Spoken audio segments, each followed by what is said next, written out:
Namaskar and pranam to all of you. Again, I am coming back to my channel, Asit Government Rule Guru.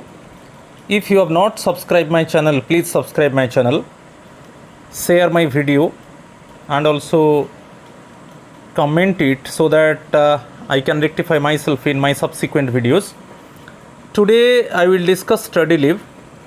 Also, another information in my description box. My Telegram channel link is there. Please click on it and join my channel, Telegram channel, so that you can get all the videos. So my friends, today I will discuss study leave, Central Civil Services Leave Rules 1972. Study leave is very important one, and I will discuss it concisely. I will give the latest information, and also in ultimate part I will discuss 10 MCQs related to the study leave. Those type of questions actually you can get in future exams, and this part would be very useful for different type of exams, principal, always UDC, LDC, section officer, and other departmental exams. So now I am going to discuss study leave. First you see admissibility. Study leave is admissible for following employees.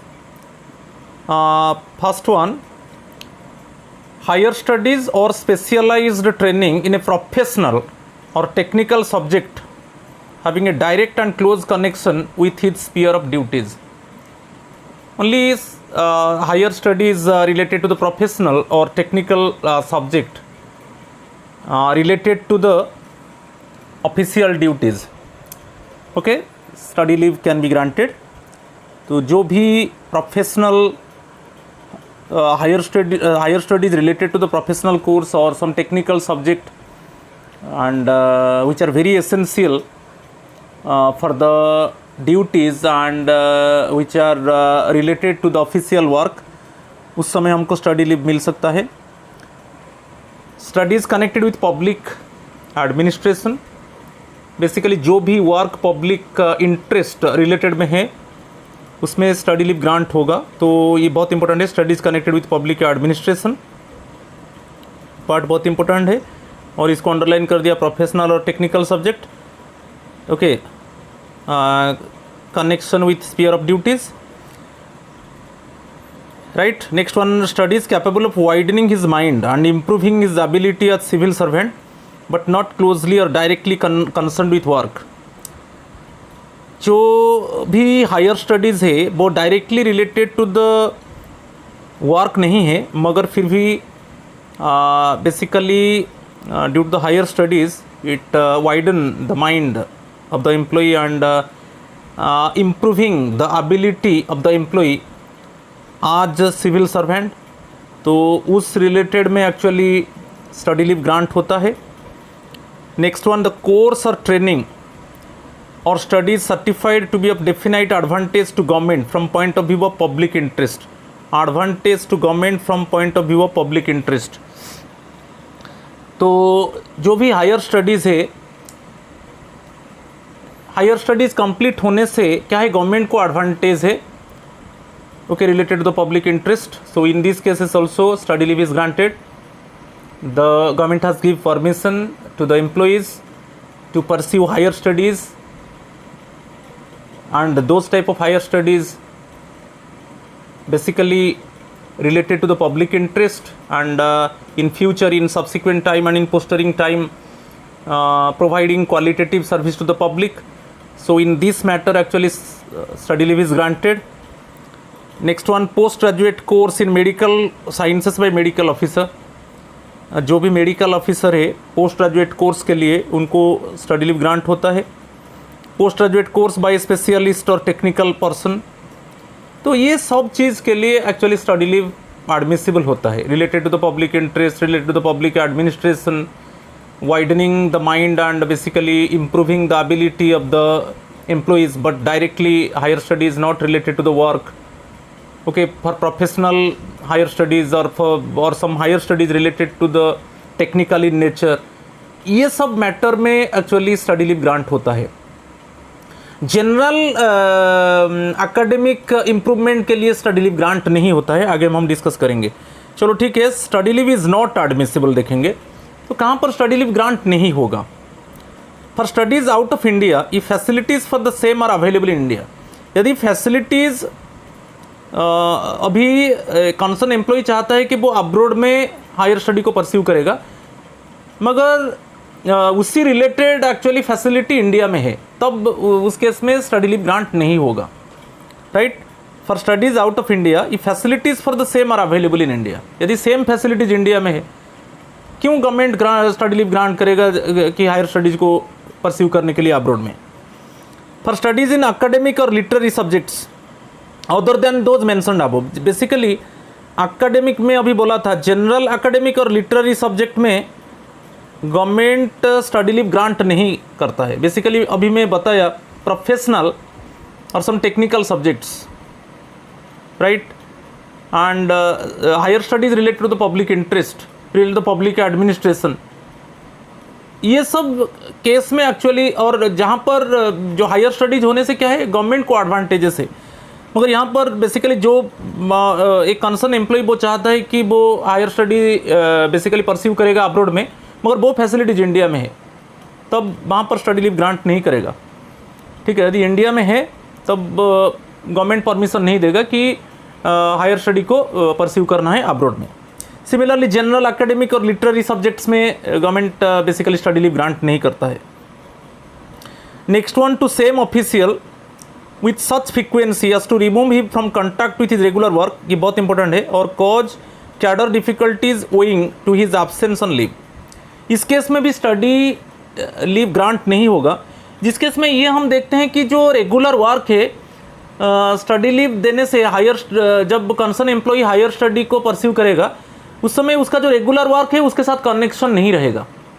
और क्या है, जो cadre basically है, cadre rule में क्या हम जानते हैं कि जैसे हमारा प्रमोशन होता है हायर पोस्ट को, तो उसमें कैडर डिफिकल्टीज हो सकता है, इसी के वजह से एक्चुअली स्टडी लीव ग्रांट नहीं होता है, राइट। तो ये बहुत इंपॉर्टेंट है कि यदि concern employee higher study pursue करता है तो अभी जो रेगुलर वर्क है उसके साथ उसका कनेक्शन नहीं रहेगा।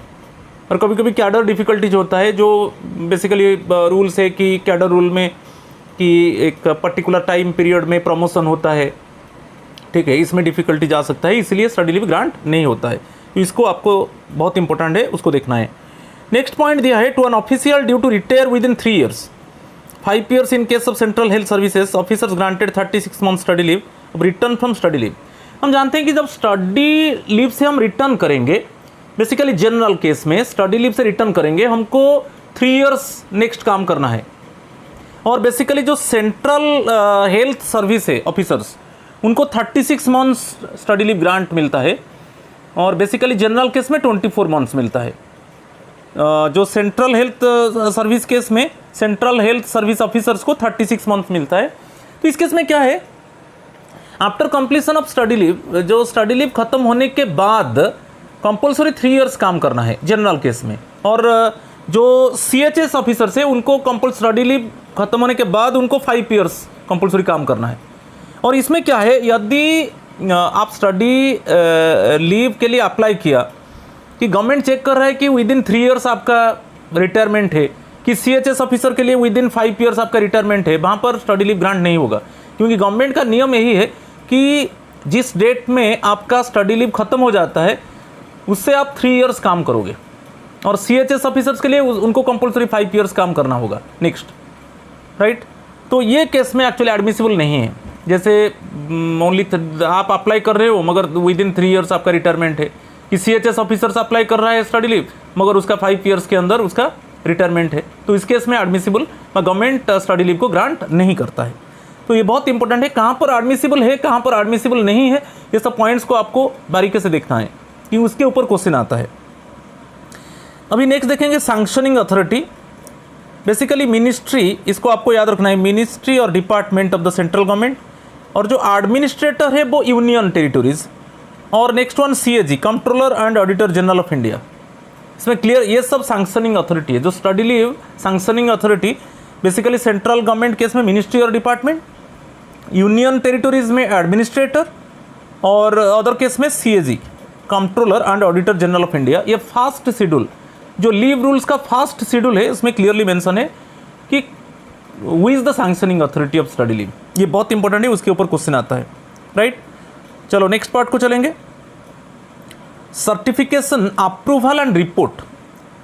First one, course should be certified to be of definite advantage to government from the point of view of public interest. अभी मैं डिस्कस किया था, जब गवर्नमेंट स्टडी लीव ग्रांट करता है, गवर्नमेंट जानता है कि जो कंसर्न एम्प्लॉई वो अभी हायर स्टडी के लिए लीव लेता है, उसका हायर स्टडी से क्या होगा ना, गवर्नमेंट को एडवांटेज होगा, ओके, और वो पब्लिक को और अच्छा सर्विस दे सकता है, ओके। तो इसीलिए government actually study leave grant करता है।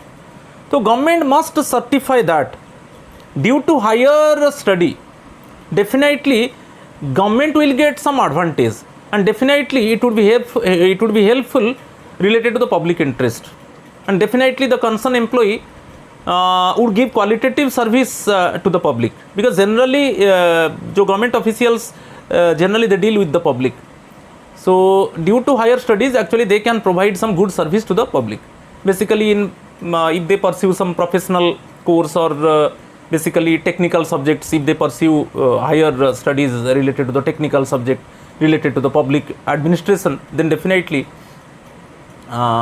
they can deal with the public properly. तो फर्स्ट वन ये सर्टिफिकेशन है। सेकेंड वन, तो इसको आपको याद रखना है, course should be certified to be of definite advantage to government from the point of view of public interest. Next one, the particular study और study tour should be approved by the authority competent to grant leave. Sanction central government में sanction department और ministry, और union territory में administrator, और other case में CAG। इस case में जो लीव को अप्रूव करता है वो basically authority competent to grant leave, ये बहुत इंपॉर्टेंट है, authority competent to grant leave. Particularly study और स्टडी टूर को वो अप्रूव कौन करेगा ना, authority competent to grant leave, okay. तो बहुत इंपॉर्टेंट है। और रिपोर्ट के बारे में, the official on his return should submit a full report on the work done during study leave. एक फुल रिपोर्ट देना है कि after completion of study leave, तो ऑफिशियल को एक कंप्लीट रिपोर्ट देना है कि वो जो हायर स्टडी के लिए स्टडी लीव लिया था वो वहाँ पर क्या क्या काम किया, और आगे में वो क्या क्या काम करेगा, वो किस तरीके का हेल्प करेगा गवर्नमेंट को, तो किस तरीके का अच्छा सर्विस देगा पब्लिक को। तो वो एक फुल रिपोर्ट देगा, वो क्या किया एक्चुअली स्टडी लीव पीरियड में, जो हायर स्टडीज़ किया उसमें वो क्या क्या गेन किया, वो क्या क्या एक्वायर किया, तो वो रिपोर्ट में रहेगा, और आगे में क्या क्या वो दे सकता है, अच्छा सर्विस दे सकता है पब्लिक को, तो पूरा रिपोर्ट उसको देना है, राइट। तो ये बहुत इंपॉर्टेंट है। चलो नेक्स्ट पार्ट को चलेंगे। अभी देखेंगे एम्प्लॉइज एलिजिबल। एक्चुअली एलिजिबिलिटी क्या है, एलिजिबिलिटी क्या है, the official should have satisfactorily completed period of probation and rendered not less than 5 years of regular continuous service including the period of probation. तो basically minimum service 5 years होना चाहिए including probation period. Minimum service 5 years होने से हम study leave apply कर सकते हैं। हम कुछ प्रोफेशनल कोर्स में, कुछ टेक्निकल सब्जेक्ट में रिलेटेड टू पब्लिक एडमिनिस्ट्रेशन, तो इसी केस में एक्चुअली स्टडी लीव ग्रांट होता है, हम अप्लाई कर सकते हैं। तो मिनिमम सर्विस कितना होना चाहिए, मिनिमम 5 years होना चाहिए, और जो 5 years होना चाहिए उसमें 5 years में आपको याद रखना है प्रोबेशन पीरियड एक्चुअली इंक्लूड भी होगा, ओके। मिनिमम सर्विस 5 years होना चाहिए, हो गया क्लियर, खत्म। नेक्स्ट पार्ट को चलेंगे, पीरियड ऑफ स्टडी लीव, ये भी बहुत इंपॉर्टेंट है। तो बेसिकली जो सेंट्रल हेल्थ सर्विस ऑफिसर से, जो सेंट्रल हेल्थ सर्विस ऑफिसर से उनको स्टडी लीव 36 months मिलता है। डिफरेंट स्पेल्स में मिलेगा और एक स्ट्रेच में मिलेगा। वो एक स्ट्रेच में 36 months ले सकते हैं, और डिफरेंट एक स्पेल नहीं, डिफरेंट स्पेल्स में ले सकते हैं। तो बहुत इंपॉर्टेंट है, जो 36 months जो स्टडी लीव मिलेगा CHS ऑफिसर्स को, एक डिफरेंट स्पेल्स में मिलेगा और एक स्ट्रेच में मिलेगा।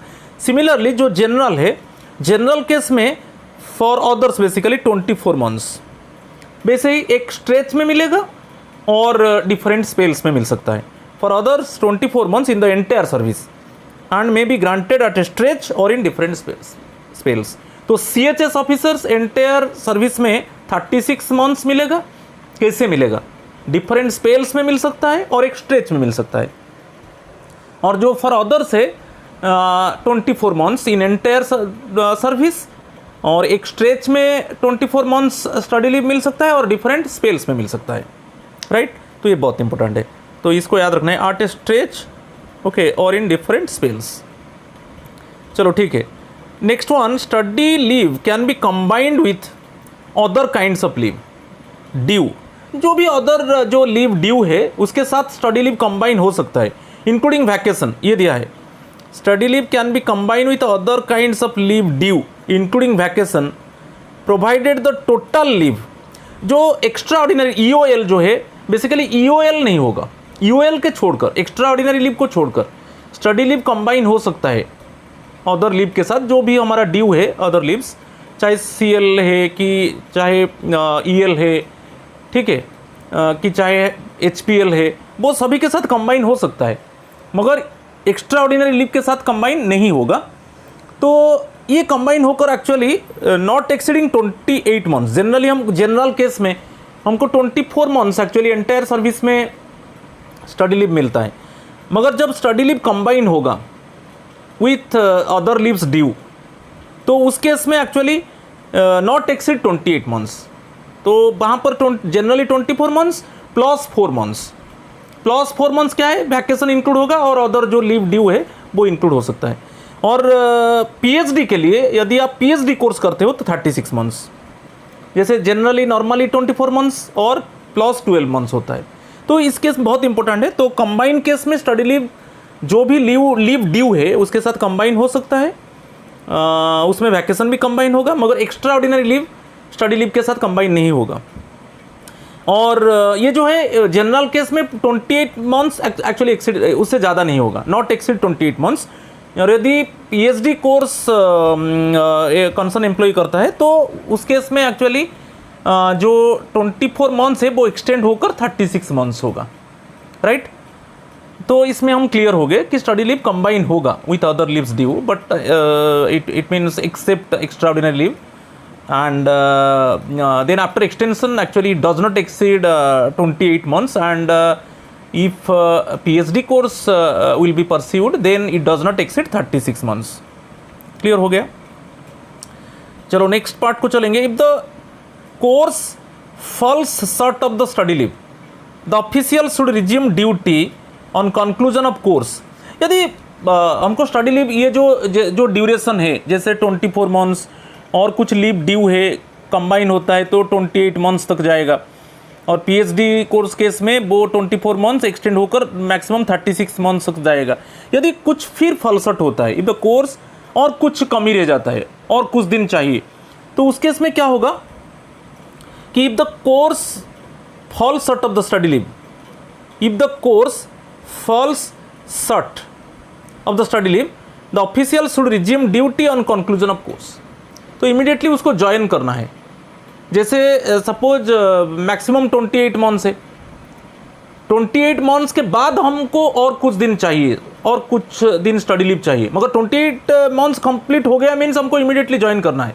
जनरली 24 मंथ्स और जो 4 मंथ्स कुछ लीव ड्यू था, इसे मैक्सिमम 28 मंथ्स, तो वो ख़त्म होने के बाद हमको इमीडिएटली ज्वाइन करना है। और अदरवाइज द एक्सेस पीरियड, और जो एक्सेस पीरियड स्टडी लीव हम लेना चाहते हैं, और द एक्सेस पीरियड में भी treated as ordinary. Ordinary leave means EOL, extraordinary leave आप ले जाइए, जिसमें हमको लीव सैलरी नहीं मिलेगा, कोई भी अलोवेंसेस और लीव सैलरी नहीं मिलेगा। हम ऑर्डिनरी लीव ले सकते हैं, जो जितना एक्सेस हमको डेज चाहिए बेसिकली हमारा स्टडी को कंप्लीट करने के लिए, with the leave sanctioning authorities prior approval, हमको प्रायर अप्रूवल लेना है। तो यहाँ पर दो चीज़ आपको याद रखना है। यदि जितना स्टडी लीव में बताया अभी 24 मंथ्स एक्सटेंड होकर 28 मंथ्स होगा, कैसे एक्सटेंड होगा ना, कंबाइन होगा विथ लीव ड्यू, और PhD कोर्स के लिए मैक्सिमम होगा 28 मंथ्स एक्सटेंड होकर 36 मंथ्स होगा।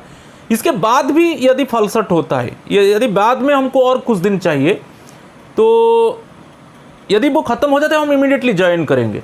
और अदर केस में क्या है, हम और कुछ दिन हमको चाहिए जो हमारा स्टडी को कंप्लीट करने के लिए, तब उस केस में हम EOL ले सकते हैं, मगर हमको प्रायर अप्रूवल लेना पड़ेगा लीव अथॉरिटी का। यदि लीव अथॉरिटी अलाउ करता है हम एक्स्ट्रा ऑर्डिनरी लीव ले सकते हैं। एक्स्ट्रा ऑर्डिनरी लीव में हमको कोई लीव सैलरी और अलाउंसेस नहीं मिलेगा। समझ में आ गया? तो ये बहुत इंपॉर्टेंट है। चलो next one, leave account. Actually leave account में क्या है, जो स्टडी लीव हम लेते हैं उसमें वो हमारा लीव अकाउंट से डेबिट नहीं होगा। जैसे हम CL लेते हैं कि EL लेते हैं कि HPL लेते हैं, तो उस केस में हमारा जो लीव सर्विस बुक से जो बेसिकली जो लीव है उससे डेबिट होता है, ठीक है। मगर जैसे चाइल्ड केयर लीव उसमें डेबिट नहीं होगा, वैसा ही स्टडी लीव डेबिट नहीं होगा हमारा सर्विस बुक से। ओके, स्टडी लीव को लीव अकाउंट से डेबिट नहीं किया जाएगा, क्योंकि लीव अकाउंट में आपको पता है कि कितना CL है, ओके, कितना CL बैलेंस है, कि कितना EL बैलेंस है, कि कितना HPL बैलेंस है। हम जब उस तरीके का लीव लेते हैं वो डेबिट होता है, मगर यहाँ पर एक्चुअली स्टडी लीव लेने से वो लीव अकाउंट से डेबिट नहीं होगा। ये बहुत इंपॉर्टेंट है, राइट। नेक्स्ट पार्ट को चलेंगे। और एक बॉन्ड देना पड़ेगा, रिक्विजाइट बॉन्ड अंडरटेकिंग। हमको एक अंडरटेकिंग ये देना पड़ेगा कि मेरा स्टडी लीव खत्म होने के बाद मुझे कंपलसरी 3 इयर्स काम करना पड़ेगा। जनरल केस में हमको 3 इयर्स काम करना पड़ेगा, ठीक है। 3 इयर्स के अंदर हम उस ऑर्गेनाइजेशन को छोड़ नहीं सकते, तो इसी एक अंडरटेकिंग हमको एक बॉन्ड देना पड़ता है। Okay, the concern employee must submit requisite bond undertaking and he must mention that after completion of study leave then definitely he must work for 3 years and within 3 years it means he cannot shift, okay, from the parent organization to any other organization. Similarly जो central health service officer है, CHS officers, उनको भी bond एक देना पड़ेगा कि bond में वो मेंशन करेंगे कि स्टडी खत्म होने के बाद वो कंपलसरी 5 इयर्स काम करेंगे, राइट। तो ये है, the employee shall execute the requisite bond undertaking to serve the government for at least 3 years और 5 years in case of CHS officers after the study leave. तो स्टडी लीव खत्म होने के बाद कंपलसरी जनरल केस में 3 इयर्स काम करना होगा और जो सेंट्रल हेल्थ सर्विस ऑफिसर्स है उनको 5 इयर्स काम करना होगा। उसके बाद वो ऑर्गेनाइजेशन को चेंज कर सकते हैं, उसके बाद वो ऑर्गेनाइजेशन से वो शिफ्ट हो सकते हैं, अदर कोई डिपार्टमेंट को जा सकते हैं, ठीक है। अभी चलेंगे finance ministries agreement before grant of leave outside India. यदि आप कोई कंसर्न एम्प्लॉई वो आउटसाइड अब्रॉड में वो हायर स्टडी परस्यू करना चाहता है, तो वहाँ पर एक्चुअली जो डिपार्टमेंट ऑफ इकोनॉमिक अफेयर्स है, डिपार्टमेंट ऑफ इकोनॉमिक अफेयर्स और finance ministry make agreement for release of foreign exchange is necessary. तो ये इसके ऊपर क्वेश्चन आता है। तो यहाँ पर क्या है, यदि कंसर्न एम्प्लॉई वो अब्रॉड में हायर कोर्स को परस्यू करना चाहता है, तो इस केस में जो इकोनॉमिक अफेयर्स जो डिपार्टमेंट है ऑफ फाइनेंस मिनिस्ट्री, उसके साथ वो एग्रीमेंट होना पड़ेगा। और एग्रीमेंट होने के बाद एक्चुअली वो फॉरेन एक्सचेंज, एक्चुअली जो foreign exchange means currencies of other countries other than domestic currency, हमारा करेंसी को छोड़कर जो भी फॉरेन करेंसीज को हम फॉरेन एक्सचेंज बोलते हैं, तो वहाँ पर फॉरेन एक्सचेंज एक्चुअली वो रिलीज़ करेगा। तो ये बहुत इंपॉर्टेंट है। तो basically in case of higher study in abroad, तो basically the economic affairs department related to the finance ministry must make agreement for release of foreign exchange is necessary. चलो अब leave salary and other benefits को चलेंगे। For study in India pay last drawn, जब study leave लेते हो उसके पहले आपका पे क्या था, प्लस DA प्लस HRA, तो जो पे था वही रहेगा। जब आप स्टडी लीव लेते हो उसी समय आपका पे क्या था, ठीक है, प्लस जो भी DA चलता है पे वही रहेगा, पे उसमें कोई इंक्रीमेंट नहीं लगेगा, ठीक है, पे वही रहेगा। Just pay last drawn when the concern employee take study leave, then at that time actually what pay actually he has drawn, वही पे के ऊपर उसको DA और HRA मिलेगा, हाउस रेंट अलाउंस मिलेगा और डियरनेस अलाउंस मिलेगा। पे लास्ट ड्रॉन बहुत इंपॉर्टेंट है, ठीक है। और for study outside India same thing, pay last drawn plus DA plus HRA, okay. तो नो स्टडी अलाउंस, क्योंकि स्टडी अलाउंस जो 7th पे कमीशन में स्टडी अलाउंस को अबोलिश कर दिया गया है, अभी स्टडी अलाउंस नहीं मिलेगा। अच्छा, यदि स्टाइपेंड इस केस में देखेंगे, यदि stipend, scholarship, remuneration for part time employment, जब अब आप हायर स्टडी कर रहे हो, आपको कुछ स्टाइपेंड मिल रहा है, कि स्कॉलरशिप मिल रहा है, कि कुछ पार्ट टाइम एम्प्लॉयमेंट में आपको रेम्यूनरेशन मिल रहा है, तब उसको लीव सैलरी से एडजस्ट किया जाएगा, क्योंकि स्टडी लीव टाइम में आपको लीव सैलरी मिलता है। लीव सैलरी में क्या है, आपका जो लास्ट पे ड्रॉन है तो वो वही पे रहेगा और उसके ऊपर DA और उसके ऊपर HRA, ये तो डियरनेस अलाउंस और हाउस रेंट अलाउंस मिलता है। और यहाँ पर यदि स्टाइपेंड स्कॉलरशिप रेम्यूनरेशन मिलता है तब वो लीव सैलरी से एडजस्ट होगा, ठीक है। तो लीव सैलरी से एडजस्ट होगा। सपोज जैसे मैं एक एग्जांपल देता हूँ, जैसे आपका लीव सैलरी सपोज अभी 60,000 है, एक एग्जांपल देता हूँ, आपका लीव सैलरी आपको 60,000 मिल रहा है, अभी आपको स्टाइपेंड सपोज 10,000 आपको मिल रहा है स्टाइपेंड, तो आपका लीव सैलरी आपको कितना मिलेगा 50,000 प्लस ये 10,000 एडजस्ट हो गया ना, तो लीव सैलरी 50,000 प्लस 10,000 वही रहेगा, ठीक है। तो उस तरीके से फिक्स होता है। मगर ये जो है कि यहाँ पर एक चीज़ दिया है that the leave salary will not be less than that admissible on HPL. HPL में हाफ लीव सैलरी मिलता है। जैसे मैं अभी और एक उदाहरण देता हूँ। सपोज आप देख लीजिए कि सपोज आपका अभी लीव सैलरी 60,000 है, ठीक है। अभी आपको सपोज और एक देता हूँ, सपोज आपका लीव सैलरी अभी सपोज 1 लाख है, ठीक है। सपोज आपका 1 लाख लीव सैलरी है, मगर आपको अभी सपोज एक पार्ट टाइम एम्प्लॉयमेंट से आपको 60,000 मिल रहा है, ये पार्ट टाइम एम्प्लॉयमेंट में मिल रहा है 60,000। मगर यहाँ पर क्या है, आपको एचपीएल में जो लीव सैलरी है, जैसे हम एडजस्ट करेंगे तो 40,000 मिलेगा, क्योंकि आपको बेसिकली स्टाइपेंड हो कि आपका पार्ट टाइम एम्प्लॉयमेंट में आपको सपोज जो सैलरी मिल रहा है, सपोज मेरा एग्जांपल में पार्ट टाइम एम्प्लॉयमेंट की स्टाइपेंड आपको 60,000 मिल रहा है, तो वहाँ पर leave salary actually half HPL, जैसे आपका लीव सैलरी 1 लाख है, हाफ जो एचपीएल है हाफ पेड लीव टाइम में आपको हाफ लीव सैलरी मिलता है, तो इससे कम नहीं होगा, 50,000 से कम नहीं होगा। तो आपको कितना मिलेगा वहाँ पर, वो स्टाइपेंड को स्टाइपेंड मिला कि पार्ट टाइम एम्प्लॉयमेंट में जो सैलरी मिला प्लस 50,000 उससे कम नहीं होगा। तो वो बहुत इंपॉर्टेंट है, उसको थोड़ा देख लीजिए कि वहाँ पर यदि स्टाइपेंड स्कॉलरशिप की रेम्यूनरेशन मिलता है पार्ट टाइम एम्प्लॉयमेंट से, वहाँ पर लीव सैलरी को एडजस्ट किया जाएगा, मगर आपका लीव सैलरी कभी जो एचपीएल टाइम में जो हाफ लीव सैलरी मिलता है उससे कम नहीं होगा, इससे एडजस्ट होगा, राइट। तो बहुत इंपॉर्टेंट है, स्टाइपेंड स्कॉलरशिप और remuneration for part time employment shall be adjusted, okay, shall be adjusted against leave salary subject to the condition that the leave salary will not be less than that admissible on HPL। आपका leave salary जो HPL time में half पे leave time में जैसे आपका half leave salary मिलता है उससे कम नहीं होगा।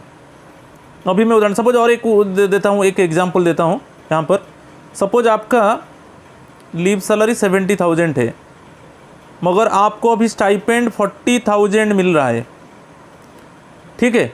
तो 40,000 और उस साइड में आपका क्या होगा, जैसे लीव सैलरी 70,000 है, एचपीएल हाफ पे लीव टाइम में आपका हाफ लीव सैलरी वो कितना होगा 35,000, तो ये मिलेगा, इससे कम नहीं होगा।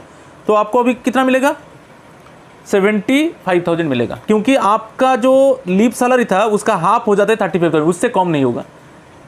और अदर केस में क्या है, एडजस्टमेंट क्या है, सपोज अभी आपका लीव सैलरी 70,000 है, मगर आपको पार्ट टाइम एम्प्लॉयमेंट में 20,000 मिल रहा है पार्ट टाइम एम्प्लॉयमेंट में, तो वहाँ पर आपका लीव सैलरी मैक्सिमम कितना होगा 50,000 होगा, इससे एडजस्ट होता है, वही 70,000 आपका रहेगा, ठीक है। मगर आपका जो लीव सैलरी क्या है, जो एचपीएल टाइम में जो हाफ लीव सैलरी होता है एचपीएल टाइम में उससे कम नहीं होगा। चलो ठीक है, नेक्स्ट पार्ट को चलेंगे। एचआरए तो मिलेगा, okay, HRA is payable at the rate of last place of duty, इसको याद रखें, HRA is payable at the rate of last, जो आपका लास्ट प्लेस ऑफ ड्यूटी था वहाँ पर जो एचआरए का रेट था वही रहेगा for the fast 180 days. Fast 180 days आपका जो लास्ट प्लेस ऑफ ड्यूटी था वहाँ पर जो एचआरए रेट था वही रहेगा, और 180 डेज के बाद आपको एक सर्टिफिकेट फिर प्रोड्यूस करना पड़ेगा एचआरए लेने के लिए। तो यहाँ पर जो क्वेश्चन आता है लास्ट प्लेस ऑफ ड्यूटी, आपको जो हाउस रेंट अलाउंस मिलेगा, जो आपका लास्ट प्लेस ऑफ ड्यूटी था वहाँ पर जो रेट था एचआरए का वही रहेगा, ठीक है। और 180 डेज के बाद आपको एचआरए लेने के लिए आपको एक सर्टिफिकेट भी प्रोड्यूस करना पड़ेगा, राइट। ये पार्ट हो गया। Next travelling allowance, basically ordinarily no TA is admissible, आपको याद रखना है, but the president may in exceptional circumstances sanction the payment of TA. Basically travelling allowance admissible नहीं होता है, नहीं मिलता है, मगर in exceptional cases, in exceptional circumstances due to the recommendation of the honourable president, इस केस में travelling allowance मिल सकता है। तो आपको याद रखना है एक्सेप्शनल सर्कमस्टांसेस में टीए मिलेगा, और जनरली टीए नहीं मिलता है, राइट। तो ये बहुत इंपॉर्टेंट है। नेक्स्ट पार्ट को चलेंगे, cost of fees for study.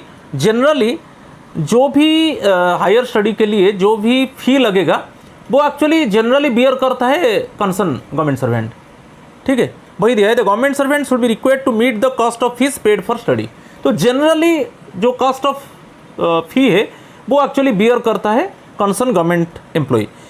In exceptional cases में क्या है, यदि ऑनरेबल प्रेसिडेंट एक्चुअली रिकमेंड करते हैं कि जो भी कोर्स फी होगा उसको गवर्नमेंट पे करेगा, तब होता है। तो एक्सेप्शनल सर्कमस्टांसेस में गवर्नमेंट बियर करेगा, okay, basically fee of the study. मगर जनरली बेसिकली जो कॉस्ट ऑफ द फी है वो एक्चुअली बियर करता है गवर्नमेंट सर्वेंट। तो वही है, the government servant should be required to meet the cost of fees paid for study. Exceptional cases, यहाँ पर देखिए, in exceptional cases the president sanction the grant of such fees. तो आपको याद रखना है एक्सेप्शनल केसेस में जो फीस है वो गवर्नमेंट उसको पे कर सकता है, मगर एक्सेप्शनल केसेस में after recommendation of the honourable president. In no such case, यदि आपको in no such grant of fees is admissible, यदि आपको कुछ स्टाइपेंड, स्कॉलरशिप की कोई पार्ट टाइम एम्प्लॉयमेंट में रेम्यूनरेशन मिल रहा है, तो उस केस में एक्चुअली आपका फीस को गवर्नमेंट बियर नहीं करेगा। अभी मैं बताया, जनरली गवर्नमेंट सर्वेंट जो कोर्स फी है उसको बियर करता है। एक्सेप्शनल केसेस में after recommendation of the honourable president government course fee को बियर करता है। मगर यदि गवर्नमेंट सर्वेंट को कोई स्टाइपेंड, कोई स्कॉलरशिप और कुछ पार्ट टाइम एम्प्लॉयमेंट में रेम्यूनरेशन मिल रहा है, तो उस केस में actually it means fees admissible नहीं होगा, ठीक है। तो ये पॉइंट को देख लीजिए, in no such grant of fees, in no case such grant of fees is admissible if the government servant is in receipt of scholarship or stipend from whatever source or is permitted to receive and retain in addition to his leave salary any remuneration in respect of part time employment। तो आपको यहाँ पर याद रखना है, यदि कोई stipend, कोई स्कॉलरशिप और वैसा कुछ रेमुनरेशन मिल रहा है, तो वहाँ पर एक्सेप्शनल केसेस में भी वो जो कोर्स फी है उसको गवर्नमेंट बियर नहीं करेगा, राइट। स्पेशल टर्म्स देखेंगे for Jawahar Nehru fellowship study. तो ये बहुत इंपॉर्टेंट है, स्पेशल टर्म्स कुछ है। यदि कोई कंसर्न एम्प्लॉय को Jawahar Nehru fellowship it means study के लिए मौका मिलता है, देखेंगे, study leave will be granted for the entire period of fellowship. Study leave grant होगा, जितना पीरियड का फेलोशिप होगा वहाँ पर स्टडी लीव ग्रांट होगा। In addition to the benefits admissible in accordance with the fellowship they will draw leave salary, जैसे as usual leave salary जो last pay drawn plus DA plus HRA ये सब मिलेगा, right. First point हो गया। Second point हो गया, the official may retain his residential telephone. तो official may retain his residential telephone officially allotted during the period of fellowship, but the bills for rental and other charges etcetera should be paid by him. तो यहाँ पर दो तीन चीज़ याद करना है। यदि जवाहर नेहरू फेलोशिप मिलता है कंसर्न एम्प्लॉय को, तो जितना फेलोशिप पीरियड होगा एंटायर पीरियड के लिए स्टडी लीव मिलेगा, और उस केस में आपको लीव सैलरी मिलेगा, जैसे लास्ट पे ड्रॉन, जो पे लास्ट ड्रॉन, ओके, जब आप स्टडी लीव लेते हो जो आपका पे है प्लस उसके ऊपर डीए और एचआरए एज यूजुअल मिलेगा। और यदि आप रेसिडेंशियल टेलीफोन आपका वैसा ही आप यूज कर सकते हो, मगर उसका जो बिल है आप पे करोगे, राइट। तो ये दो तीन चीज़ को आपको याद रखना है। नेक्स्ट चलेंगे, fellowship offered by the following institutions. ये बहुत इंपॉर्टेंट है। ये सब इंस्टीट्यूशंस एक्चुअली यदि कोई कंसर्न एम्प्लॉय को ये सब इंस्टीट्यूशन से फेलोशिप मिलता है तब उस केस में स्टडी लीव ग्रांट होगा। फर्स्ट है जवाहरलाल नेहरू मेमोरियल फेलोशिप, के Birla foundation, Indian institute of management, इसके ऊपर क्वेश्चन आता है। IIM यदि फेलोशिप देता है कंसर्न एम्प्लॉय को, वहाँ पर स्टडी लीव मिलेगा। Management development institute Gurgaon, right. और नेक्स्ट वन है Loknayak Jayaprakash Narayan institute of criminology and forensic sciences. इस केस में एक्चुअली यदि कंसर्न एम्प्लॉय को फेलोशिप मिलता है स्टडी लीव ग्रांट होगा। Jawaharlal Nehru memorial fellowship, right, K Birla foundation, Indian institute of management development institute Gurgaon, Loknayak Jayaprakash Narayan institute of criminology and forensic sciences, right. ये सब organisation जब फेलोशिप देते हैं स्टडी लीव ग्रांट होता है, राइट। चलो, रेजिग्नेशन और रिटायरमेंट आफ्टर स्टडी लीव और not completing the course of study, ये बहुत इंपॉर्टेंट पार्ट है। An official who after availing of study leave resigns from service और otherwise quits within 3 years after return to duty और does so without returning to duty at all from study leave और fails to complete the course of study should refund. देखिए यहाँ पर 2-3 चीज़ बता रहा हूँ। मैं अभी बताया था कि आपको बॉन्ड देना पड़ता है कि स्टडी लीव जब आपका ख़त्म हो जाएगा, जब आप स्टडी कंप्लीट करके आओगे तो आपको कंपलसरी 3 years काम करना है। और CHS ऑफिसर जो सेंट्रल हेल्थ सर्विस ऑफिसर है उनको 5 years काम करना है। उसमें सपोज आप रिटर्न आ गए, स्टडी लीव कंप्लीट हो गया, आप हायर स्टडी कंप्लीट कर लिए, आप आकर सपोज 3 years कंप्लीट नहीं किया, आप क्विट कर रहे हो कि रेजिग्नेशन दे रहे हो, क्विट कर रहे हो कि आप पूरा स्टडी कंप्लीट नहीं किया, तो उस केस में क्या है, आपको रिफंड करना पड़ेगा जो भी लीव सैलरी आप लिया है। कि यदि आपको सम सर्कमस्टांसेस, एक्सेप्शनल सर्कमस्टांसेस, आपका जो कोर्स फी था गवर्नमेंट बियर किया है, ये सबको विथ इंटरेस्ट आपको गवर्नमेंट को रिफंड करना पड़ेगा। क्योंकि गवर्नमेंट का कंडीशन, आप बॉन्ड ऑलरेडी लिख चुके हो कि बॉन्ड में आप मेंशन कर चुके हो कि बेसिकली मेरा स्टडी लीव खत्म होने के बाद, कि मेरा स्टडी पीरियड खत्म होने के बाद compulsorily I will render my service for 3 years। तो 3 years के अंदर मैं रेजिग्नेशन नहीं दे सकता, कि कोई क्विट नहीं कर सकता। कि वैसे CHS ऑफिसर्स वो भी एक बॉन्ड देंगे, जब स्टडी लीव लेकर जाएंगे वो एक बॉन्ड सबमिट करेंगे और उसमें क्लियरली मेंशन करेंगे कि मेरा स्टडी लीव खत्म होने के बाद, मेरा हायर स्टडी खत्म होने के बाद मुझे कंपलसरी 5 year सर्विस देना है। 5 years के अंदर मैं क्विट नहीं करूँगा, कि रेजिग्नेशन नहीं दूंगा।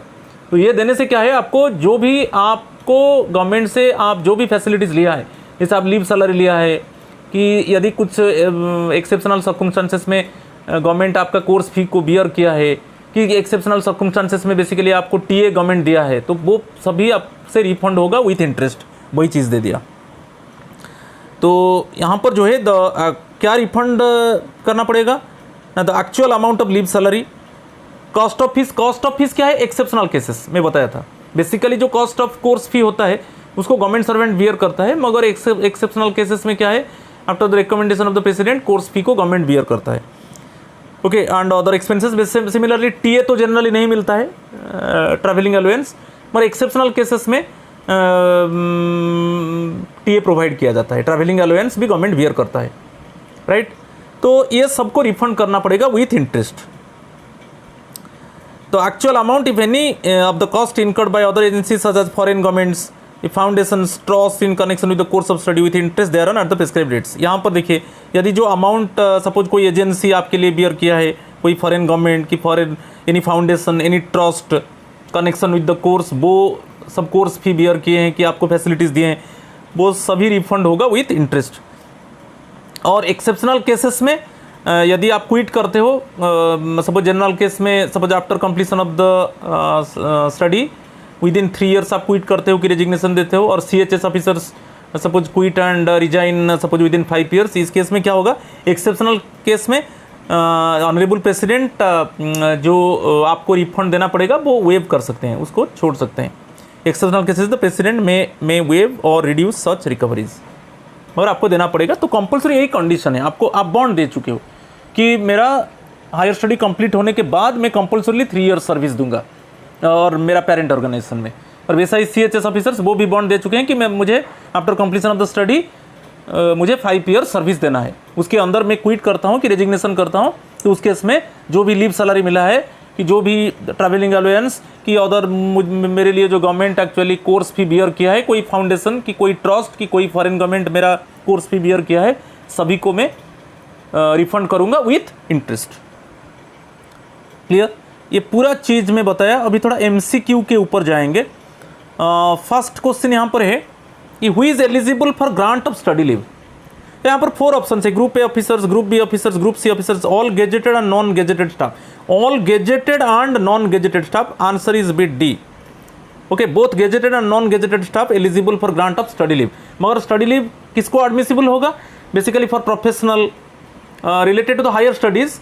Okay, higher studies related to the professional course or any technical subject related to the public administration, and due to higher studies actually government getting some advantages and definitely the studies would be helpful for the public, ये सब case में study leave grant होता है। General academics के लिए study leave grant नहीं होगा, मगर इसमें एलिजिबल होते हैं all gazetted and non gazetted staff, okay, they are eligible for grant of study leave. चलो क्वेश्चन नंबर 2 को चलेंगे।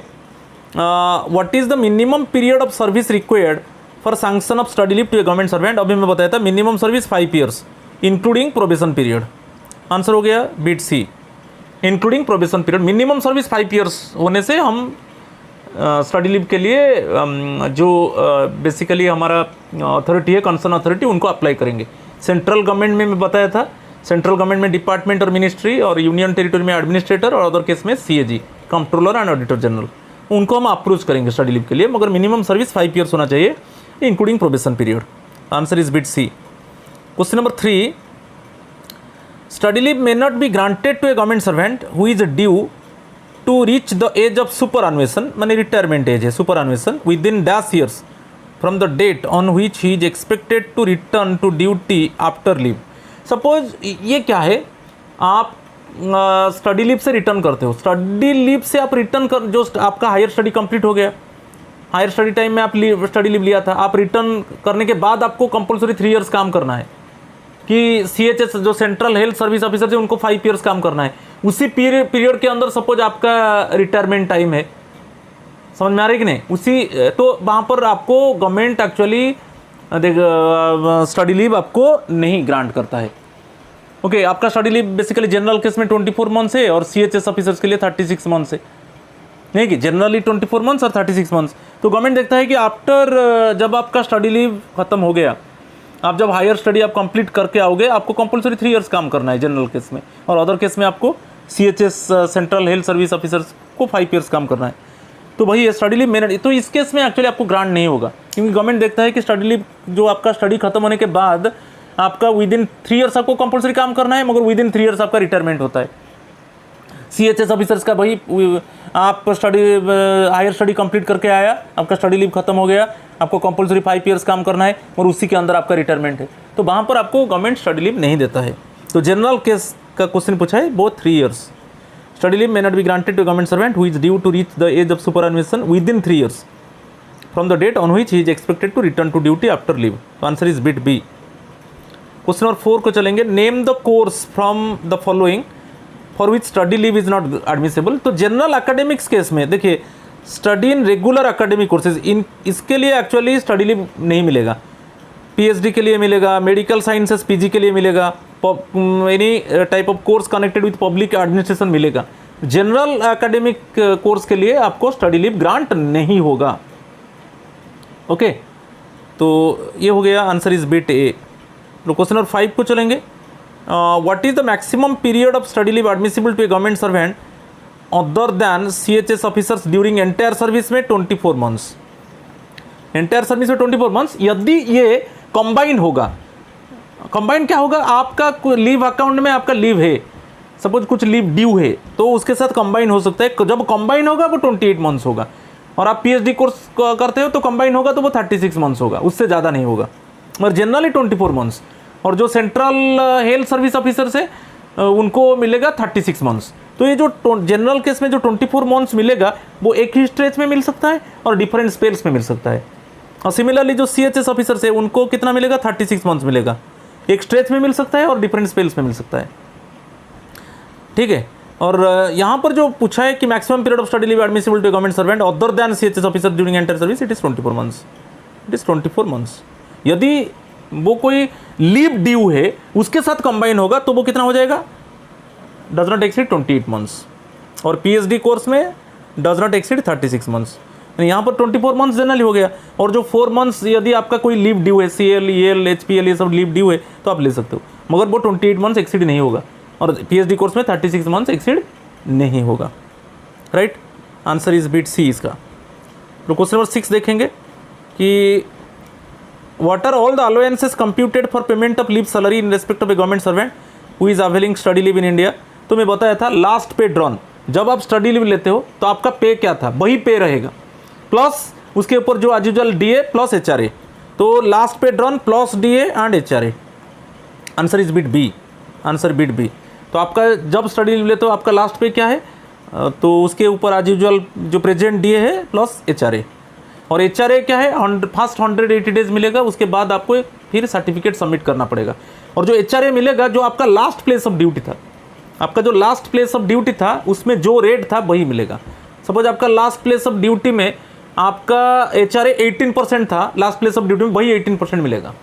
तो याद रखना है एचआरए फर्स्ट 180 डेज मिलेगा, और आपका जो लास्ट प्लेस ऑफ ड्यूटी में जो एचआरए रेट था वही मिलेगा, और 180 डेज के बाद आपको सर्टिफिकेट प्रोड्यूस करना पड़ेगा।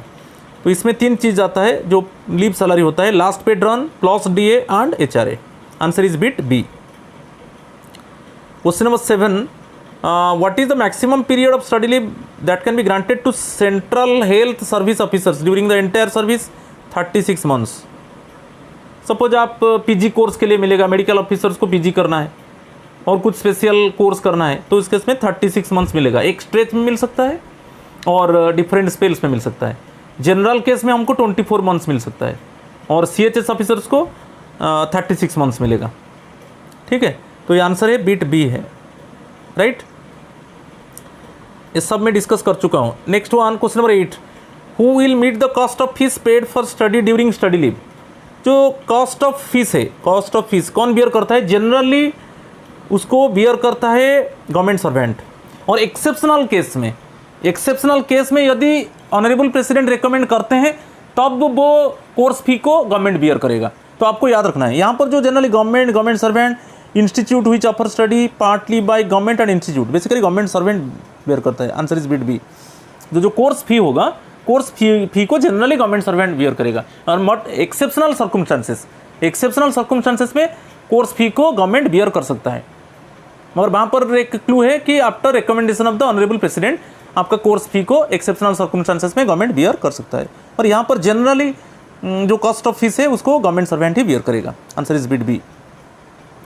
चलो question number 9, whether the official granted study leave is entitle for drawal of TA. तो ट्रैवलिंग अलाउंस बेसिकली नहीं मिलेगा, पर एक्सेप्शनल केसेस में टीए मिलेगा। मैं बताया था जनरली टीए नहीं मिलता है, ट्रैवलिंग अलाउंस नहीं मिलता है, और एक्सेप्शनल केसेस में टीए मिलेगा।